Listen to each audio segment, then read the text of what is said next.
Konnichiwa, welcome to the Martial Maze. I'm with my partner in crime, Barak, Yalad, Shidoshi. And I'm with my partner here, Israel Lopez Sensei. What's up? Hi, man. Again, we're doing this via Zoom. I wish I could be there. So you had the big event, and tell me about that a little bit. How did it go? I'm sorry I missed it. Yeah, no, it was a pretty cool event. This was the first time that I actually opened it up to, my martial peer group and just invited a few friends. So it was no martial arts seminar or anything like that. It was just like for the first time, I was like, hey, just y'all get dressed, come over, we're cooking out, and that's it. So it was a great gathering, I gotta say. Well, that's always cool. A lot of times we get caught in our own echo chambers, as martial artists and just dealing with combatives and only combatives, and we forget that we're still people.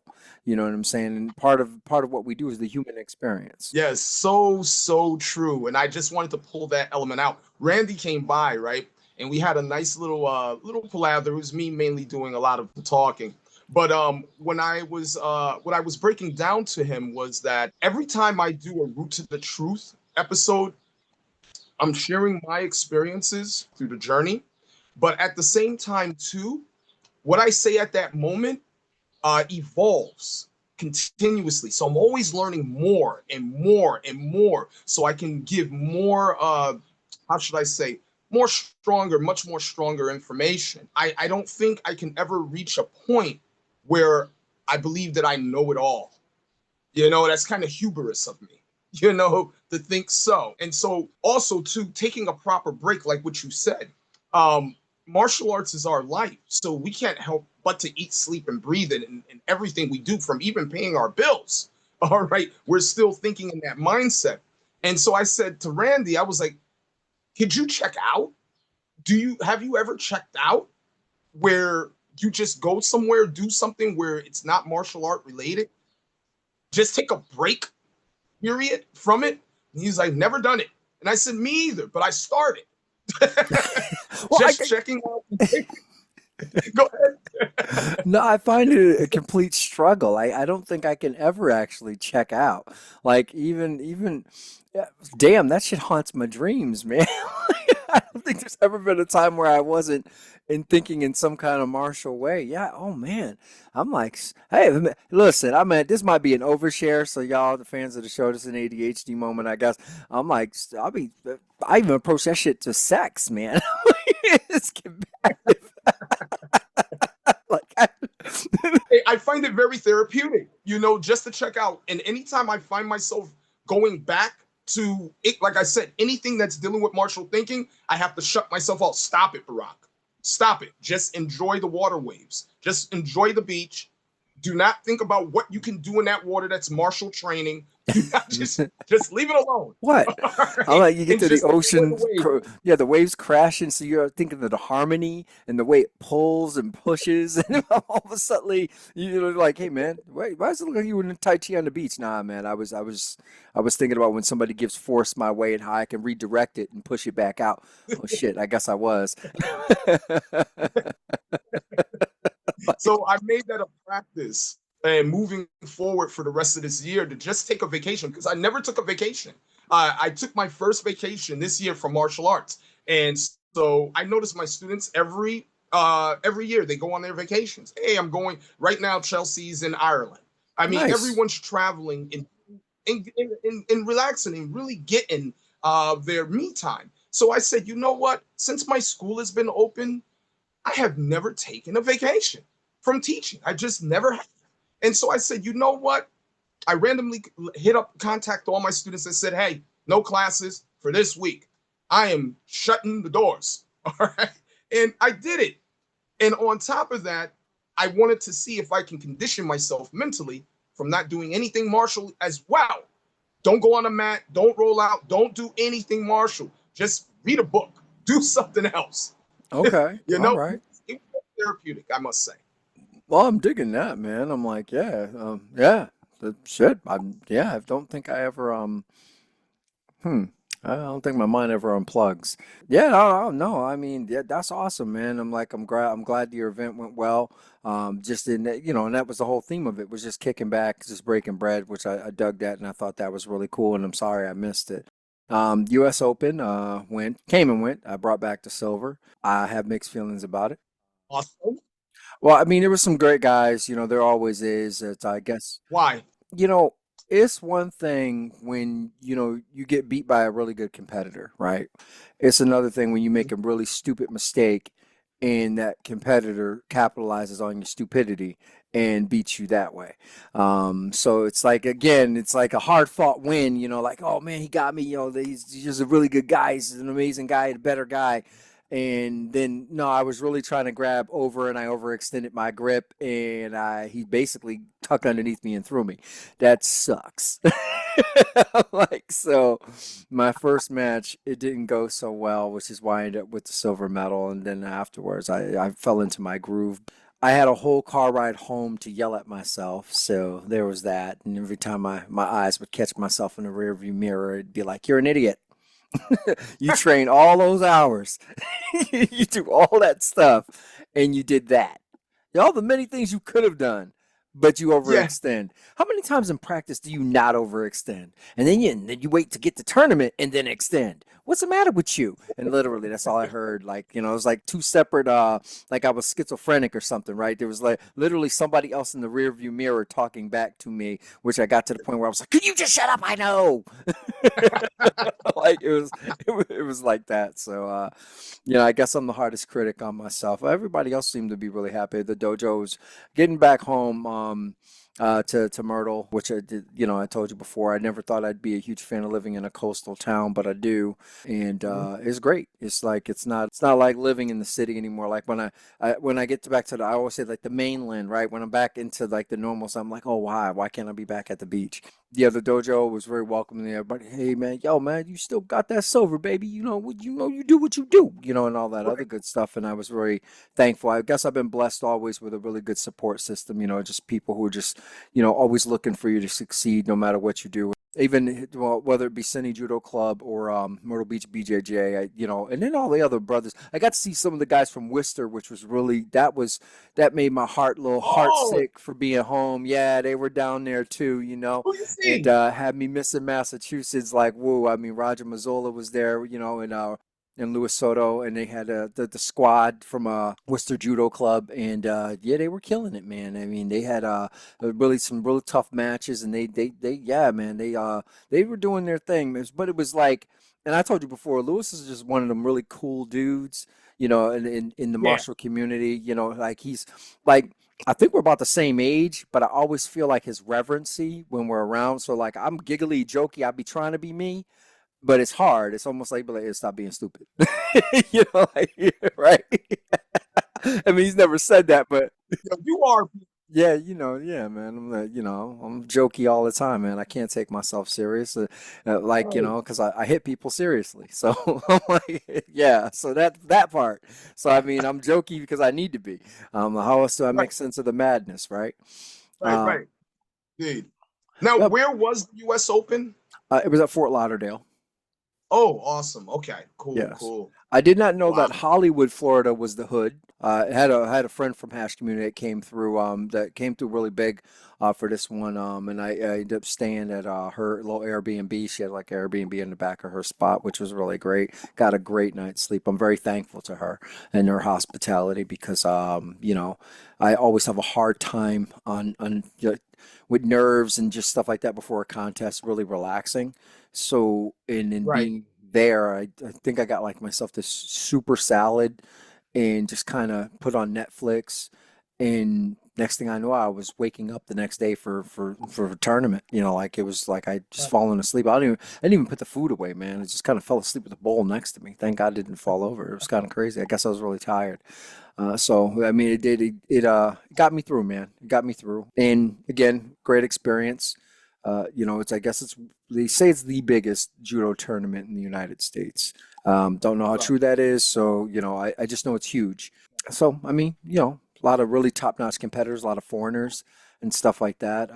So yeah, it How big was. was your division? Mine isn't always stacked, and I'm veterans now too, so it's not like I'm fighting 5 million times in a day and stuff like that, which is great because I'm old.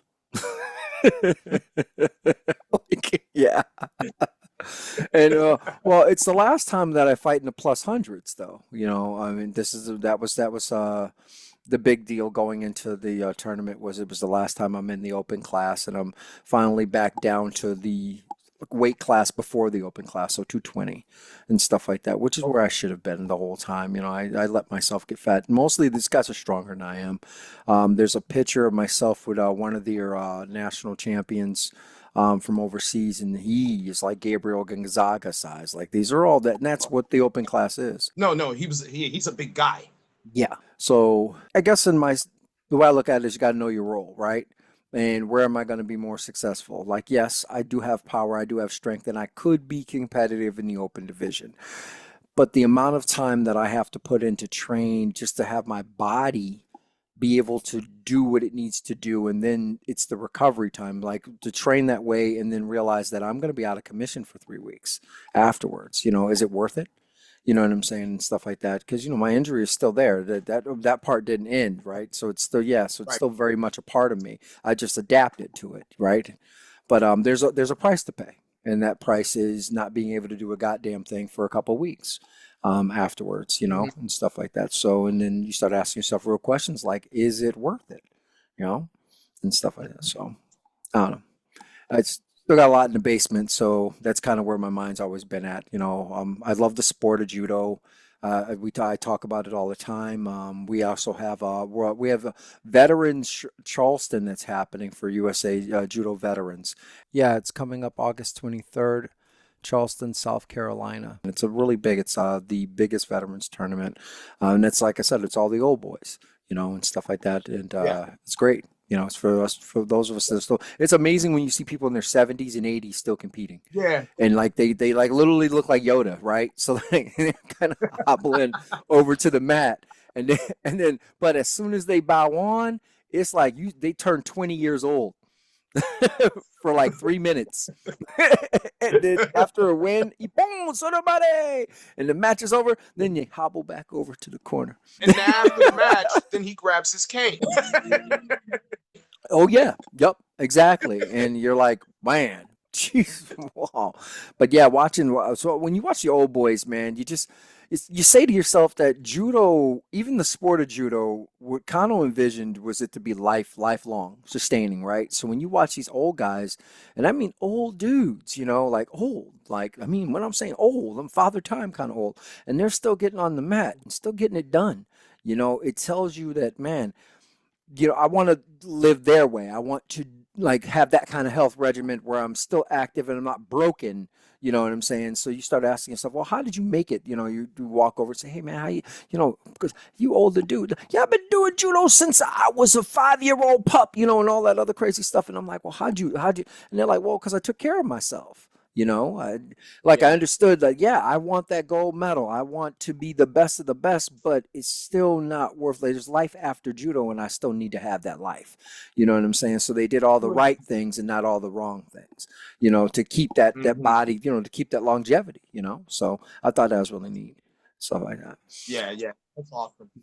All right. So now to the meat and potatoes of today's episode because it really it grinds my gears, but it's going to sound like we're really coming after one particular martial arts group, and in a way we are for this one. Or I know I am. You might have a difference of opinion, and really we have to get better in the martial community with really, really, really making the distinction between sport in real life, right? And stop Hmm. selling the false sense of security, right? So I'm gonna tell this quick story and where this came from, right? So an individual, and again, I don't name names when I'm about to get into it with some shit, but he knows who he is. He had posted a reel, and it's actually one of his people who posted a reel, and of course I commented on it, and I said, because again, it's women's self protection, you know what I'm saying? And I even saw something similar on Budo Bros thing. And them dudes is hardcore, man. We got a lot of love for Budo Bros, Budo Brothers. And basically, it was the hair grab. And I've always had an issue with the way they teach it. Like, and again, false sense of security, right? The hair grab, and then added your 20 plus years of martial training. And this is why this technique that would get somebody else destroyed is going to work. Now, don't get me wrong. Sound martial advice. Don't get me, I like, yeah, that technique will work in a vacuum. You know what I'm saying? It will not work in real life. It just won't, So why would you sell that to somebody? Or why would you? And so, of course, I comment on it. And he, I guess, felt some kind of way because he direct messaged me and then calls. And then I'm just kind of like, yeah, well, I said what I said, man, and I stand by it. And then I listen. I don't. I'm not bragging because it's nothing to brag about. I've been around a lot of really violent shit. You know what I'm saying? And you know this. I'm like, done a lot of very violent things. So with that being said, and not never having served in the military, right? Yeah. I'm Right. like, I'm bringing that experience. I'm bringing all of that and the kitchen sink. And I'm telling you right now, if you do not train for this, I'm throwing a lot of love your way with peoples. I hear you, but you're selling a false sense of security. And we really need to stop doing that. You know what I'm saying? I get it. You're marketing something, you're trying to sell something, but people believe in that shit, right? And stuff like they believe in it. And then they go to try it or they go to learn it and it don't work. Or the exception becomes people like that one person it did work for is somehow everybody, and it's not. You know what I'm saying? And stuff like that. I said this before. I'm like, no, that's how you get raped tired. You know what I'm saying? Don't be there. Like all the information is don't be there, don't be in those environments, don't boom, all of that stuff. That's gonna be your money. That's your bread and butter. You know what I'm saying? The physical Yes. stuff, you got Yes. to do that shit 10,000 times in general. You know what I'm saying? And even professional Right. fighters. How many times? Ooh, I just said enough, Bob. Now it just became an R-rated show. But how many times? And this is real. Like how many times have you read about a famous judoka or a Brazilian jiu-jitsu player or somebody else getting killed or stabbed or beat up beyond belief because they forgot, or even the MMA dudes who forgot that that's the sport. That's a sport, man. You know what I'm saying? That's not real life. You know? What are your thoughts? Well, I would say absolutely you're correct. I agree with you wholeheartedly. Um, another factor is too that they fail to share is the stress responses. Those are very crucial. All right. Fight, flight, freeze, fawn, all of those things. Now we're talking. I question all of it at the end of the day because you're right. It is taught in a vacuum. Now the question is what was your upbringing? What did you experience out here in these streets? All right, where that would fly. Now the way we were taught, I know you, I know myself. We already know this that when we were learning these combatives, it was to fight other people who knew how to fight Mm-hmm. and not the other way around. All right. And so when you're teaching techniques like this to average civilians and they get into a confrontation, I mean, do you understand that the person they may be getting in a confrontation with may know what the hell they're doing? So how do you, I mean, what are you teaching? You taught that one technique, but what if they do this? What if they do that? There's a million different scenarios that come into play. And if you're not addressing a lot of this, the reason is because you don't know enough about it. Yeah. You haven't been through it's not a one fix kind of thing. And also too, fighting is constantly moving. There's constant movement. No one stands still and allows you to do that. You got to earn Well, that. and again, and I have to entertain that maybe these folks have seen different kinds of violence. And maybe, and I always bring it back to the African American experience because then somebody says, "Oh, you're the race card." I'm just gonna say this, man. I would say it's city living, right? Because there's many times Mhm. if somebody will say, "Oh, that what did some idiot say?" And I'm gonna say idiot because he didn't know any better. Um, he said, "Oh, the Sanukis is no good." I remember that. And I said, Mhm. it was on one of our YouTube things, and I fired back. Well, have you studied Sanukis? More importantly, have you fought anybody that did Sanukis? Or they do that weird roll, right? After every technique, they do that roll and all this other. Do you know why they roll? Do you know why they're doing any of that and stuff like that? But more importantly, I'm gonna circle back. Did you fight anybody from from Sanukis? Because I'm feeling like Yeah. you wouldn't be saying that. right, right, right, But right, but right. even those guys, right, from Sanukas, they're used to the same level of violence. And I said again, and maybe it's because we're African American. I don't know. I'm gonna say city. I like saying city. City living, Uh, the violence that I've seen and experienced living in a city where somebody, hey man, that's a nice shirt you got on, all of that, you know what I'm saying, and stuff like that, where you had to be able to go ham, but you had to, and then more importantly, what by the time I know for you and I, by the time I was in what junior high, high school, everybody knew I did martial arts. yeah. So if you were picking a fight with me, you had an equalizer. Like I don't recall at that point ever fighting one on one again. You know what I'm saying? Like I don't. I mean, we did the slap boxing thing because occasionally, Central and Putnam were so close, and then you had James and Lorenzo and all those dudes. And, from what's that name of that project? Oh, Jesus, I But, can't think. Bay Street, Bay Street oh, Main projects. Street. Oh, yeah, Yeah, yeah, that, yeah, yeah, yeah. I know exactly what you're yeah. talking about. It was a Revillage, cool. Revillage, Revillage. Oh, And, Rick, no, there is a PJ building right on Bay Street, though. All yeah, right, okay, yeah. So yeah, so I mean, where your mother used yeah, yeah, yes, exactly that. So I feel like yeah, after yeah, like maybe my first year of high school. After that, no one fought me head up again. Like it was always more than one person. So I'm like, yeah, I guess I've experienced a lot of weird violence. I'm like, when I'm talking about hitting people with weapons and stuff, people are like, well, that's not head up. I'm like, no, my neck of the woods was head up, or don't go home. You know what I'm saying? You gonna go to yeah. Hey, you about to go to the hospital today. Right? So I feel like with that being said, and again, I'm bringing that experience into the fold when I'm talking about violence, where the other person you're maybe. supposed to. Well, you know what I'm beginning to realize though, a lot of these guys that are teach this stuff, I don't think they've actually been in real fights. That's what I think. That's what I'm concerned about. I think that's the thing that was Yeah, bothering me a little bit was, and then the fights they were in were like in that control head up environment. Remember back in Calhoun Park.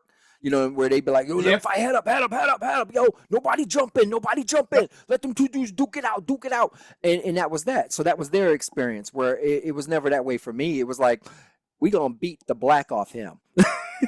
You know what I mean? So The brakes off you, boy. yeah, right. Yeah, So I'm like, so maybe, and I'm like, but everyone else I know from our community had that kind of experience in mind.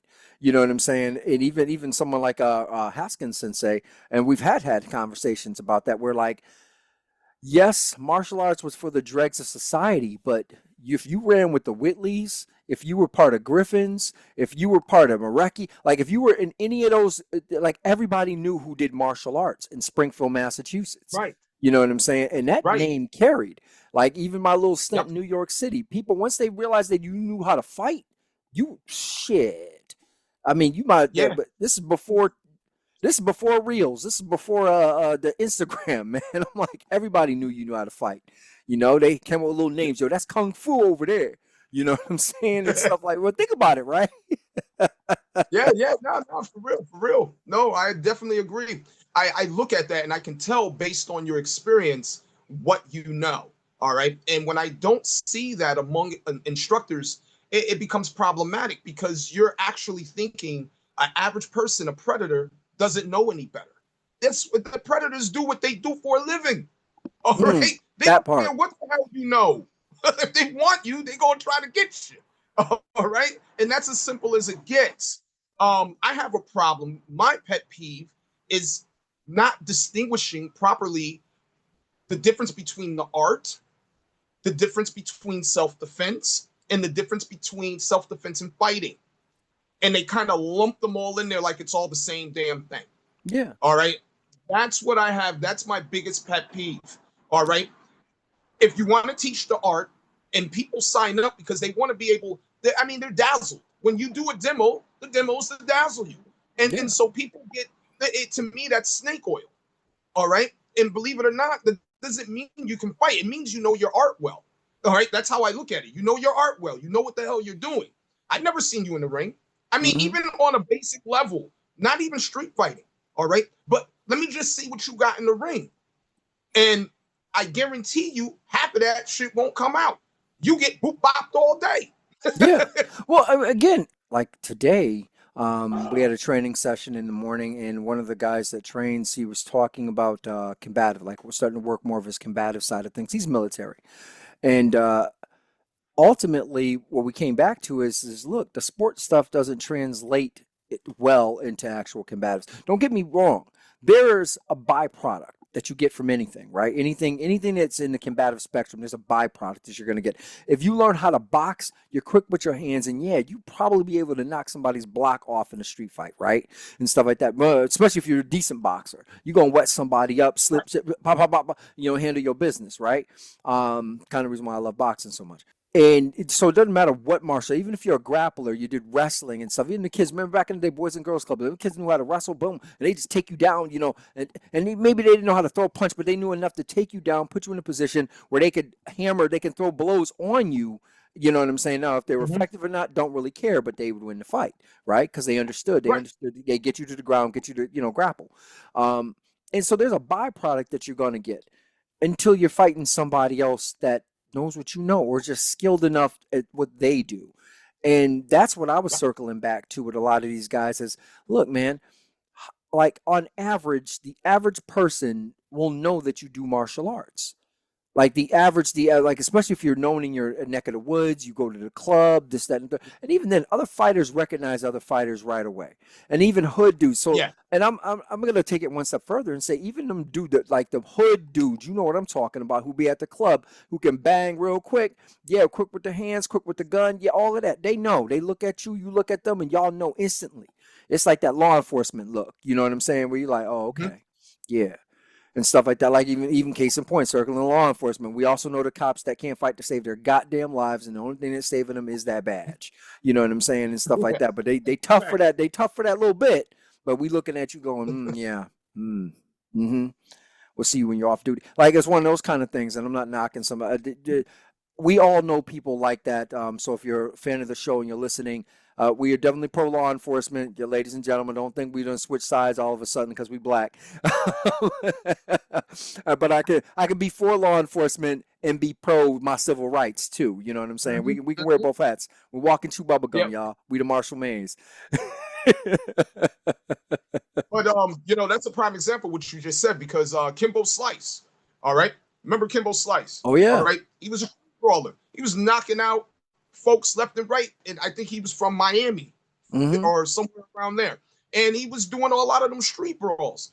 It wasn't. He got a lot of. He went viral, all right, and people was like, "Yo, he just punched this dude eyeball right out. He just bopped it right out." Okay, but he really didn't know anything until he started crossing over into MMA. And then he met big guys like him. Yeah. And he realized what he was doing there in the street, he was fighting bums. Yep. Right? Now Yeah. he's dealing with technicians here that really know what's up. And he got humble. And he realized, oh, smokes. All So now I right, got to let's see. train. Yeah. Mm-hmm. Yeah. You know what I mean? And so it's a big difference. It is night and day. It depends who you're dealing with. Come on, let's keep it 100. You Yeah. know, And well, that's the truth to it. also too, I think that it's funny that people sign up to these type of schools because with the dawn of MMA, all right, and seeing real fights, even though in a controlled environment, okay, but seeing fights, you got to sign waivers before you get in that cage, man. You could die. You could die in the cage, okay? Mm-hmm.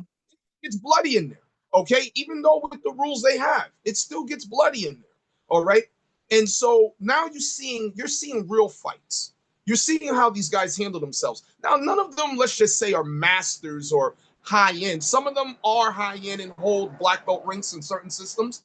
And then you got those who just dabble a little bit, a little salt there, a little pepper there, and they get up in there. You can tell it because you can look at their posture, you can look at their hands, you can see a lot of things where you're like, yeah, he's a fighter.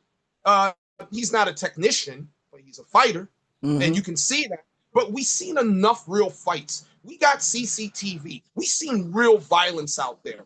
Okay, and so now seeing all of this right there in front of your face, and then you see this guy do whatever technique he was doing, and it looked really cool what he did. And then he did the little hip toss and locked them up and all that. Now, the question is, I haven't seen anyone do that. All right. Now, for me personally, throughout my experience in fighting, everything that I learned was real quick. So it's only one, two, maybe I would say four techniques the most. And that's it. It's real simple. Mm-hmm. It's not complex. It's not complicated at all. And so when you're teaching techniques that require, everything requires repetition. All right. If your body's not used to it, you have to do repetition. But when you're selling something that kind of goes way against your neural network, your brain wiring, and this is self-defense, okay? This could become problematic. You should be able to come into someone's school to learn defensive tactics, all right? And whatever you learn that day and pressure test it, you should feel a little bit more confident when you leave that school, like, oh, damn, I really learned something. Versus doing something, some joint manipulation with some wrist grab and all that other stuff, which is cool if you can actually get that off. But the problem is that if you've been in real altercations for a person who is not experienced, and that's what you're showing them the first time for self-defense, I look at it as problematic, and you're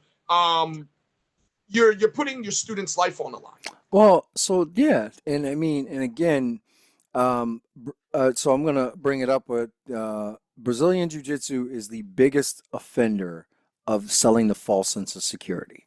And I get it. It was a marketing thing, a marketing ploy, whatever they want to call it, this, that, and the third. And don't get me wrong, a lot of the grappling is awesome. It's phenomenal. Again, majors and minors, major in grappling on the ground, getting comfortable on the ground, getting comfortable in top position.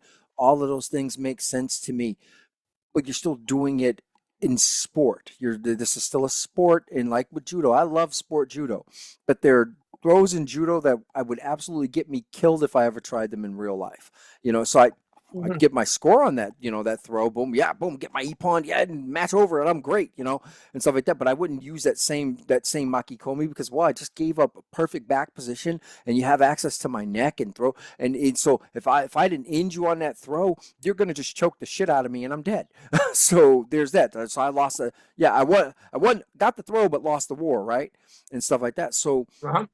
And I see this a lot in Brazilian Jiu-Jitsu where you're selling, like, especially for the woman's self-protection, self-defense, and then even just a lot of the false sense of security. And that's actually circling back to this individual. And I was like, yo, dude, I'm like, you're phenomenal at what you do. That's sport. And you just got to know the difference. There's a different kind of thing here. There's a different thing at play. And I get it. There's somebody out there right now listening to this going, what is he talking about? There's tons of YouTube videos of people using Brazilian Jiu-Jitsu effectively, being able to keep them at bay. The cops use it, this, that, and the third. I'm going to address two things real quick. First and foremost, there are just as many videos of when BJJ has gone wrong, right, that they are when they've gone right? And understand that a police officer's job is not to get into a physical contrary to popular belief, a police officer's job is to detain, put you in custody, and take you in alive, not kill you, not execute you, not get into a street fight with you. And so the whole point of policing, why grappling is great for policing, is because they're supposed to be trying to take you alive and stuff like that. I personally have a huge problem if the law enforcement is just trying to kill people. You know what I'm saying? I don't know about anybody else, but I'd be really concerned if the law enforcement officers are, executing people. It's one of those things. Yeah, we don't want to talk about that. Yeah, I'm about to say that's a tough one. You see me trying to skirt past it? My soapbox will come out in a second. But all of these things, I mean, just stick to the basics. Keep it simple is very important. Also understand the stress responses. And you need to, like you said, self-protection is key. That's first. And then understand your stress responses because, hey, listen, when you're learning that technique, you're in a controlled environment. You don't have the adrenaline dump. All right. Your nerves, you're not dealing with nerves. You're not shaking. None of that is happening right now. All right. And so when you that's a major part of the equation, bro. That's like trying to bake cake without flour. Yeah. Right? That's a major part. You know how many people have been stabbed and not know they were stabbed? You know what I'm saying? Because their adrenaline's pumping. All these things are happening in a fight, right? So I'm like, yeah, so if one of your techniques is do a rising block and punch him in the sternum, and I'm like, that's great if you get him dead on and maybe he doubles over, but in most cases, he doesn't double over. Like it don't go that way. Or Right. I elbowed him here, and then I bring his body over this way, and I'm like, in what universe? Like when we're calm and collected, don't get me wrong. If we're doing the demonstration and you hit my head, well, I'm calm. I'm not threatened right now, and I'm just gonna receive. Oh, damn, that really hurt. So my head goes over to the side. But I'm gonna guarantee you right now. In fact, there's video of me getting punched dead in the face a handful of times and still coming forward. You know Right. what I'm saying? And stuff like that. Right. So yeah, I'm like, yeah. So don't get me wrong. After the fight, the next day, jaw was sore as all hell. But he ate them blows though. You know what I'm No, saying? who stays still? Who Yeah. stays still? All right. Anytime you're getting in a situation, your head is moving, everything is moving, So I'm like, yo, listen, you're here to show something, but now you're missing a lot of pieces there. And now Hmm. you got to add those components in there. All right. And if you're not doing it, it becomes problematic. All right. And also, too, what I do in my self-defense class, even though I have a syllabus, for students that come through, I ask them, what do you want to learn? What do you want to learn to defend yourself from? All right, because it keeps the instructor sharp too, especially if you're dealing with experienced individuals that know some things, Hmm. and so it keeps your blade sharp. And they like, hey, how do you get out of da da da da da da da? I just want to know how you do that. All right, and so it livens up the class a bit because they're like, and then students start to piggyback off each other. Well, what if he does this? What do you do there? And the whole session is about navigating that. That's the maze right there. All right. And by the time class is done within 90 minutes, you don't learn probably 5 or 6 ways to address the same way, to address the same attack, but with resistance. What if he pulls his hand back? What do you do then when he snaps free? All right. How do you follow up with the next move? Because it's important to know how to transition to another position. I Hmm. see it in boxing.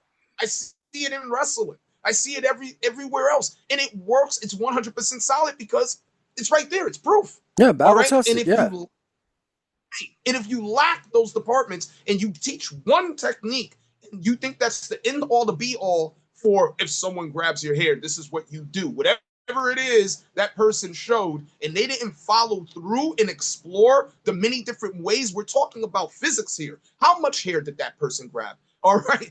Was it at the bottom? Was it on the top of the crown? All right. Was it on the side? What are some of the most common hair grabs that you run into?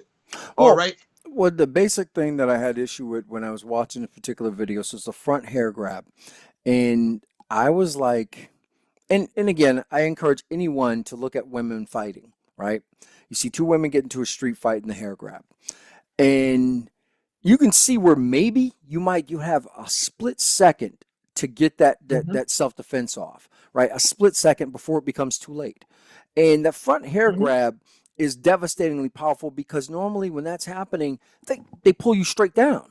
You know what I'm Right. saying? So like, and again, you have to anticipate being pulled straight down. There's a lot of information. More importantly, if they grab you by they got you by your head. So you have to control that because your head controls where your body's going, right?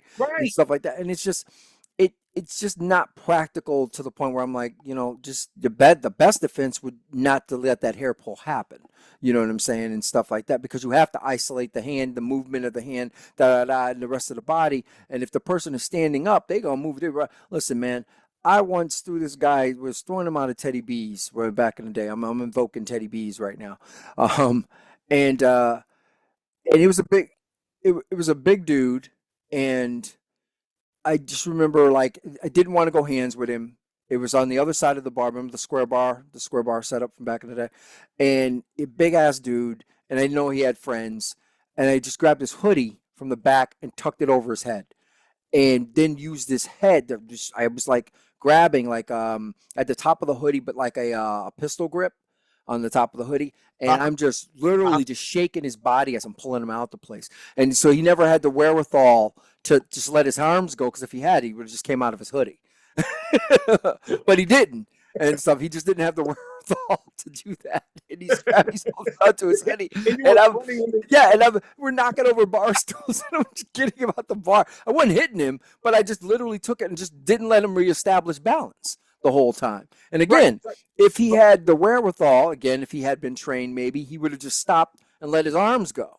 You know what I'm saying? And so, and then the hoodie would have just came off, and then there would have been a whole different scenario, right? And Right. I, and so the point I'm making here is I could clearly teach that as a martial arts technique, right? But it worked for me that one time. It doesn't mean it was good. It was effective for that moment in the time I used it in, but is that sound martial advice, right? So I'd be like, and if something happens, you take the hoodie and you pistol and you move it around like this and then hi-ya and throw them down. And that's how you do it. That's the technique. That's the easy way. Like, And I think that's what they do. They do what you do. I mean, what you just said. yeah. And it's just stop it. Because it's not. It worked Yeah. for me that one time. Will it work again? Uh-huh. Absolutely not. You know, like I don't know if it'll work again. I wouldn't be dumb enough to try it again. You know? Oh, no, the thing is that you just did what you had to do for that moment. And that's one thing that I tell my students. You take whatever nature tells you or gives you. There is nothing's going to be textbook perfect. As long as you understand your principles and you apply them, I don't care if you bite his ear off. I mean, like, no one has to teach you to do that. Okay? You just do what you need to do to fight hard to get out of that situation, period. And that's it, you know? But my pet peeve is those who feel that, well, if I can't gouge you in the eyes and I can't kick you in the groin, and if I can't do these things, then, what's the point of even fighting? Okay? And so my question is for people who want to do small joint manipulations to prove a point, or to do an eye gouge, or to do something that may be within your self-defense class, cool and all, but what kind of experience do you have at eye gouging? Mm. Where? How many people have you poked? you know, I know my head is moving. Like, you have to be doing that at 6 years old. To be, No, look, man, the Stooges. you know, and I'm like, yo, how many growings are you kicking? And I laugh at this stuff. Oh, what are you doing this on? Who is allowing you to work with their body to poke them and kick them in the groin and to do all that? I Oh, mean, you're doing it on Bob, but no, Bob, her name, I would tell you, and it's the only time I'm going to invoke her name. Her name was Janet LaRue. And yes, she was a black belt from oh, Jesus, I almost said Hampden County Office of Corrections, but no, she was a black belt from Western Mass Martial Arts Academy. I don't know where that part came from. I don't know.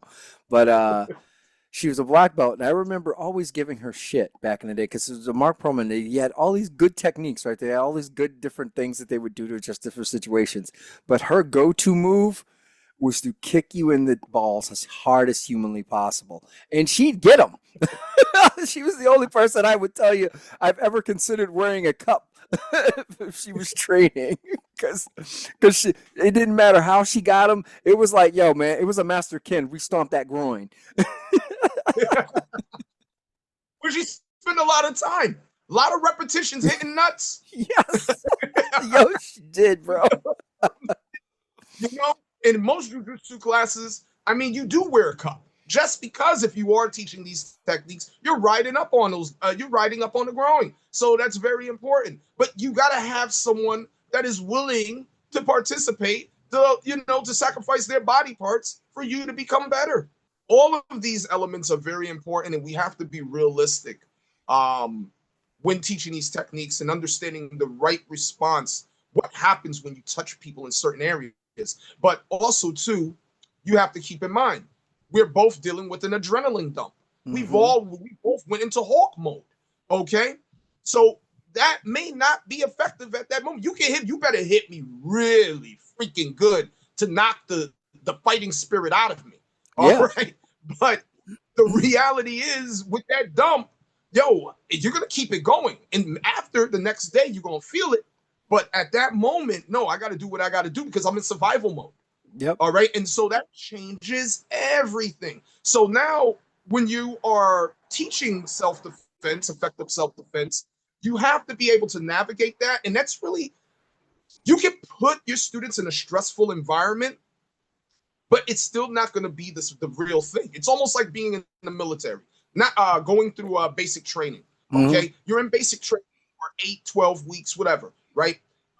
They can only simulate war to the closest that this is what it can look like for you, where we're going to station you, but it ain't the real thing. But it's very close, and you have to have your mental screwed in tight to be able to handle that stress. But once you go to war and you actually see it for yourself and experience it, yo, it it affects you. It's different. Another thing is they don't talk about PTSD. All right, like once you do all of this, yo, it's a stain in your brain. It takes time. Oh yeah. Sometimes you can get over it. Brain. How come they don't talk about that? The recovery part in self-defense. Like this is nothing. You just showing technique, and there's a whole other network that goes with it. I personally believe they don't do this. A lot of places don't do this because once you start giving folks that reality, like I told you, Randy is probably the only person I know that we approach the woman self-protection thing the same way, where there's a battered woman for a lot of my flyers. So you see my flyer, there's a woman and it says survivor. I think he does something similar and stuff like that. Or actually, I Yeah, want to say it was the same thing because him and I had a conversation about it once. And and I came to that conclusion because that is what violence actually looks like. You know what I'm saying? And I don't want to sell you a false sense of security. You're gonna get beat up. Somebody pulls a knife and you engage in that fight, you're gonna get stabbed. So it's like this is a foregone conclusion. Accept this. This is happening. Now the choice is: do you want to go home alive or do you want to go home dead? But this is happening. right, You know what I'm saying? right. So a lot of folks want to sell the pretty false sense of security, and it's why this episode is this is again near and dear, and why I want to do it so bad. We as martial arts instructors and teachers have a responsibility to not sell the false sense of security. I get it. You got a storefront. You need to make money. There are plenty of ways to make money in martial arts. There's so many ways now where the one thing that you don't no longer have to do is sell bullshit. You do not have to sell a false sense of Right. security to somebody. And even if you believe it, then I mean that's the hard part. If you actually believe that I can do this and I'm going to be effective, then I start asking you, where's your life experience? Because anyone who's ever been shot at will tell you, look, man, like, yo, when gunfire is happening, you can't hear. Like, know what being shot at in real life has ruined me for watching movies with gunplay. Because I'm Uh-huh. like returning fire. Like I didn't have ear pierce, I didn't have the ear protection in, so my ears were ringing the whole time. And like the other person, like we were trying to communicate, we're yelling, but we at the time hadn't had any real training. Like it was just we're returning fire. You know what I'm saying? I mean, Mm-hmm. we had that little BS training that they give you, and nothing prepares you for the real thing. You know what I'm saying? No. And that's the thing. And even being in the wrong place at the wrong time, Hartford, Connecticut. You know what I'm saying? The Avenue, yo, and they started shooting. Like it's different. You know what I'm saying? Like your whole mind is different when you come from that kind of like that being worried about. Look, man, I just got to get home. Stray bullet may get me killed. Oh yeah, Mm-hmm. maybe I have been around a lot of real violence. I'm like, yeah, never really thought about that, but yeah, and it's just all those things change your mind. These are very impactful, and it stays with you. So like I talk about it Yes. all the time. We talk about it in the show. I'm like, fighting is the most serious thing I will ever do. I love the sport of judo. I will continue doing the sport of Right. judo until I no longer can breathe air. You know what I'm saying? But I recognize that it's a sport. It's a philosophy. There's all these things, and yes, it's a martial system, but I'm really twice removed from that part and would really like to focus on the sport, camaraderie, good time, being good people. You know what I'm saying? But don't get it twisted. I'll still hit you with the earth. The facts. You know, I listen. I say for to martial arts school owners, focus on teaching your art. If your art is Kimpo, just teach your Kimpo. All right. Keep it in its lane. All right. And you're there to learn the art. Please do not, like when I teach my art, all right, when you're there to learn the art, it stays in the art format. This is the lineage of the samurai, and you're learning that. Okay. This is not to be using in the street. Defensive tactics and all that, and taking my major and being able to show you how to apply in the street, that's a separate matter. Mhm. All right. But the art is the art. Please do not pass the art off as, you know, something that's pragmatic for survival. And you got a lot of folks that do that because they want the enrollment. Mm-hmm. All right, they want high numbers. Okay, and this is problem. Another thing is too. I mean, try telling someone that Jesus Christ is not their Lord and Savior. All right, that's what these arts are like to these folks. Mm-hmm. All right, no, this works. How? How do you know? Did you really use it? What's your experience behind it? It doesn't matter. I know. I believe Yeah. it Well, works. believe, listen, we already know that one. Belief trumps facts, pun intended, all the damn time. You know what I'm saying? It really Right, does. Yes. If somebody believes in something, it don't matter what you say, tell it on the mountain, show them the math. Hell, you could be doing it to them over and over again. You're like, look, every time you do this, I'm gonna choke you. Every time you do, I'm gonna choke you. Yeah, but when Sensei does it, you know, hey man, because you know what? It's because you're different. You're trained, and you know it's kind of like no, it's not because I'm trained, brother. It's just it's ineffective technique. So just dump it, get rid of it, and get something better. right, But I guess, and then 2 weeks later, they still teaching it like it's gospel. You know, tell it on the right. mountain. You know, And it looks good. I don't know any act of violence that looks pretty. All right. Matter of fact, anyone that does what most of these folks are doing, I'm familiar with it because I worked on movie sets. It's called fight choreography. yeah. And you need a stunt man to make it look good. Okay. Oh yeah. Well, I mean, I would tell you, look at was it John Wick 2? Was it 2 or 3? 3, I think it was 3, and they left the formula and they tried to incorporate other martial systems with the two Chinese dudes, and they were trying to use kung fu in place of grappling, and the choreography just sucked ass. Like it was hard. And they did the best they could with it, Yeah, it did. Yeah, but it really, because I'm like, well, it's really hard to do this and stay in a combat and then let those arts be represented in such a way where folks can see the differences between the two systems. Because in all truth, fighting is fighting is fighting. And it doesn't matter right. if you're Okinawan, doesn't matter if you're Chinese, Japanese, from Africa.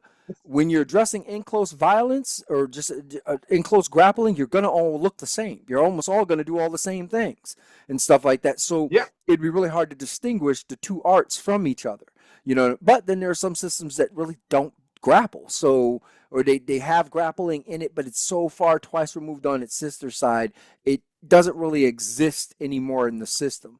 We were talking about that with Kung Fu. Kung Fu has grappling in it and stuff like that, but yes. there are very few who actually know that part and stuff like that or teach it Right, and stuff like that. So most students can't. It doesn't exist for them. You know what I'm saying? It's like talking right. about. It's like talking to a judoka and talking about a timiwaza to a judoka. Most times you can tell a sport guy right away because he'll go, "What the hell's a timiwaza?" And you say Yeah. striking. There's no striking in judo. And we go, okay. Yeah, hey, he's a sport guy. Number one in the country, though. You know what I'm saying? Like, he's a sport guy. Yeah, you know, like, what do you say? Yeah, yeah, facts, facts. You know, but I just say for those folks, stay in your lane. All right. If you focus on the art and the art is what you want to do, then focus on the art. That's what you do. There's been a lot, like for instance, Jet Li. Everyone watched the Jet Li movie and was like, that's a bad man. I don't want to ever meet that dude in the alley. That dude would put the beats on you. Right. And I'm like, no, he's a form specialist. All right. That's his major. I mean, he knows his art, but he's not a fighter. He's there to preserve the tradition of his culture. That's what Hmm. he's showing you. All right. Dolph Lundgren wanted a piece of him. All right. And just for out of funds and ha-has because he was in Expendables. All Yeah. right. And Jet said no. He Well, because was like, you were Yeah, Dolph Lundgren was famous for putting the hurt on people on sets all the damn time. I mean, that's shit. That's not even a Hollywood overshare. Didn't he broke Sylvester Stallone's ribs in Rocky Four, touching him. but I'm he's like, Kyokushin. yeah, but I'm He about to does say he's a real Kyokushin fight. Yeah, he was a everything. real fighter. Yeah, he really competed. He really did like real martial arts, and then got into movies, and you're just kind of like chuckling. one of the things I really liked with the John Wick movies is the fact that Keanu Reeves is actually he is a like not a ceremonial black belt. He's actually a black belt. Like he trained, so he was able to incorporate a lot of that. But yeah, he'll tell the same. He said the same thing. He got into martial arts on movie sets and learning. So again, because you're training with all these specialists, so it just made sense to go. Well, shit. If I'm training with all these guys anyway, might as well learn this stuff. It's great. I'm having a good time. Let's keep it going. You right? So. Yeah, and it really came across better because he had been doing it for so long. Like even ballerina, like the choreography there, I really enjoyed it. I know we're segueing off a little bit, but it was and because it flows well. The rolling flows well, so it's good, you know. So the moral of the story here today is look. And I know I'm gonna call, and I definitely called out Brazilian Jiu-Jitsu because, again, like I said before, when I started bringing this up, biggest offenders of this. Look, I tell you guys are great at what you do. You don't need that mark. You don't need to sell the false sense of security for marketing anymore. There's plenty of BJJ clubs out there. It's a growing martial system. One would tell you it's dominating the United States. So I feel like that's one part that doesn't need to be that you don't have to sell the false sense of security. And again, if you're concerned that well I might be saying something that may be wrong, you can always hit us up, email us this, that, and the third, and go to make the attempt to have the correction. But I will ask you this before you get into all of that: one, how many real fights have you been in? Period. And when I say real, I'm not talking about it in the dojo. I'm not talking about in a controlled ring and stuff like that. I'm talking about in real time, in real life, right? Law enforcement, think about it. Think about why you train Brazilian Jiu-Jitsu, why you're using it, and think about that's something that I really want you to really focus on. Think about why not everything in Brazilian Jiu-Jitsu is included in that blue belt program for law enforcement, right? Because some of that stuff isn't effective for policing, so you wouldn't use it at all, right? Because you wouldn't go gun side out, right? You Right. wouldn't do that, right? All of that, right? You got your tool belt on, you get vest on, you're doing all this extra stuff, right? You know, and you wait for friends, and so there are things that are done in Brazilian Jiu-Jitsu that fits the culture of policing, but not everything, not the whole syllabus, right? It's no different than any martial system. Karate took a long time for guys to really stop selling the BS, because they were trying to show this. I would do that. I would hook kick you in the air. Come on, man. Stop it, right? Stay in your lane. You're teaching a thing. Understand that this doesn't translate well into this. Again, like how Haskins says it, if you answer that first rule, your first action or combination of do not neutralize a perceived threat, then you probably need to abandon it, right? You need let it go. Right. It's not good, effective self-protection, self-defense. And that is the point I'm making. I don't ever want to fight on the ground, period, in a real fight. I may find Right. myself on the ground in a real fight, but then one thing I never want to do is be on the ground fighting somebody in real life on the ground because it's never going to always be a one-on-one, right? That's the illusion. That's what you see on the YouTube videos. But again, for folks that really want to doubt what I'm saying, there's just as many YouTube videos and things out there where grappling has gone wrong, right? You got into a grapple, didn't realize you're being stabbed 4 or 5 times, right? You can't run a pocket when you're Yep. grappling. You know what I'm saying? There's a lot of things that can happen when you're grappling, right? More importantly, he holds you down and his buddies then begin to beat the shit out of you, right? That happens, right? And what's the rules? Well, they jumped me. Yeah, fool, it's a fight. There are no rules here. You know what I'm saying? Right. And so that's my end of it. And I'm like, so just stop doing it. It's one of them things. And analyze what you're doing, folks. Especially if you're teaching women self-protection, self-defense. Realize that these women are believing you. That's the issue I have. They're Hmm. believing you. And because they're basing all of that on your expertise and the years you've been doing a thing, especially you women out there in Brazilian Jiu-Jitsu who are out there teaching this stuff, you got to understand, you've been doing this for 20 plus years. Now, some things are going to bleed through. Yeah, you're good at doing this or good at doing that. But I will ask you this. Just try it out. Try it out. Don't take my word for it. Try it out in a controlled environment, especially if you guys have an MMA gym or something like that that's right there, right? What you do is you ask one of the fighters, gear up a little bit, and I'll tell you what, have him throw hands at you as you're trying to fend him off, to keep him off you, Yes. and see how effective it is, It's whatever not. whatever technique you're having. Yes. And if he's being honest with you, Right. you're gonna find that you're gonna get pelted up, you're gonna get wet up, and you'll make the necessary adjustments, and maybe stop selling that bullshit. That's all I got to say about it. I agree. 100%. Yeah, I agree. It's going to rub a lot people the wrong way, but it's a fact.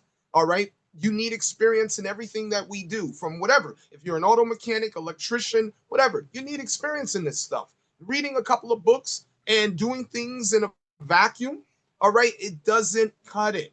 It doesn't cut it. So I agree with you. They have to stop with this.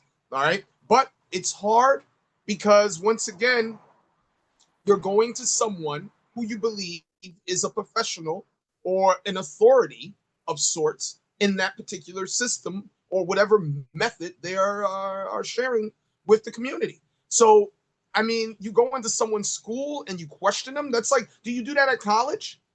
Yeah. You go to your professor and question them after class, but when your professor is teaching a lesson, you sit down and take the goddamn notes. Mm-hmm. But now what you do after class, that's a whole nother thing.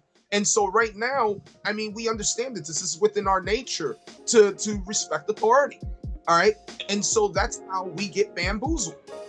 And so it's like respect, but at the same time, don't be boo-boo the fool. Question. And with that being said, Barak, it's always a pleasure seeing you. Miss you, brother.